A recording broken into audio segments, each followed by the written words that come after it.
All right, let's get right into this. We're talking about a story of pure, raw tactical genius. It's about a time when American pilots were totally outmatched, outmaneuvered, and pretty much facing certain death. Until one guy, with a simple box of matchsticks, completely changed the game. So let me ask you this. What do you do when your plane is slower, when it's less agile, and your enemy is an absolute master of the skies? What's the move?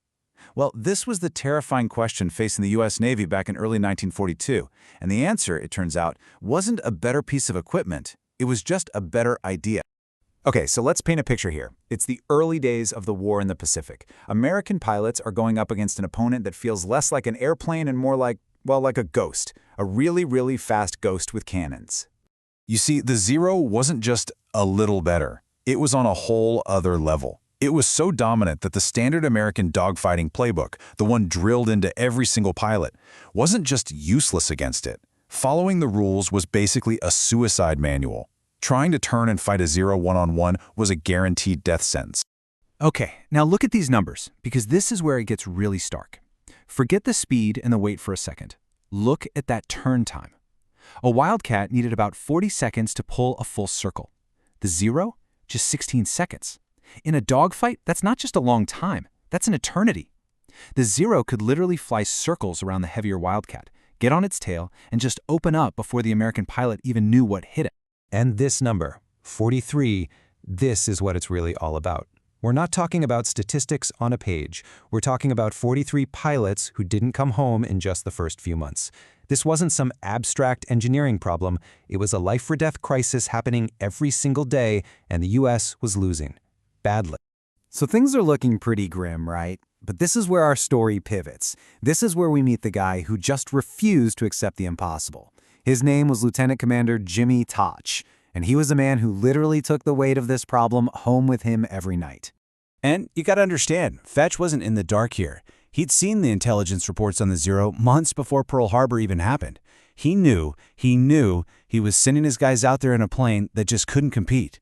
And that responsibility to find a solution, any solution, it fell right on his shoulders, and it was eating him alive. And this is my favorite part of the story. It's where things get almost mythical.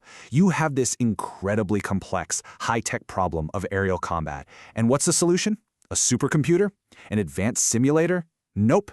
It was just a guy, his kitchen table, and a box of matchsticks, with each little stick representing the life of one of his pilots. I mean, can you just picture it? The house is quiet, his family's asleep, and he's just there, hunched over the table, obsessively pushing these little sticks around. He wasn't just playing with toys. He was trying to invent a whole new geometry of warfare, a pattern that could somehow turn a death trap into a fighting chance. It was this desperate, methodical search for hope. And then, one night, it happened. He found it. The pattern clicked into place. So what was this simple, elegant, and totally revolutionary idea? How did this thing actually work? Let's break it down. So the official name was the beam defense position, but pretty much nobody calls it that. History knows it as the Thach Weave. And the core idea was brilliantly simple. Stop trying to beat the Zero at its own game. Stop fighting one-on-one. Instead, you turn the fight into a two-on-one trap. It was a strategy designed to take the Zero's greatest advantage, that incredible maneuverability, and turn it into a fatal weakness. All right, stick with me here, because the genius of this is how counterintuitive it is. So it all starts when a Zero locks onto one of your planes. That's the bait. Now, every instinct in a pilot's body is screaming, a guy's on my six, I gotta turn away and get out of here. But Thach's idea was to do the exact opposite.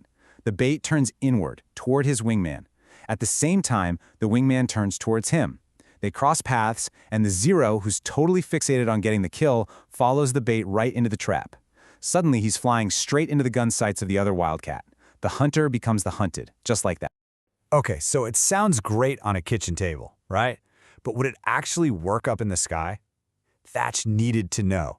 So he grabs his top ace, the legendary Butch O'Hare, and basically says, all right, you're the Zero, come try and shoot me down.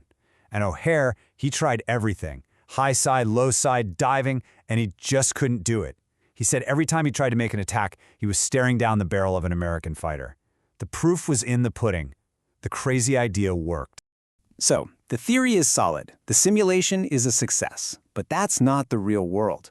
The real test, the only one that truly mattered, was still to come. And it was going to happen in the absolute chaos of one of the most important naval battles in history.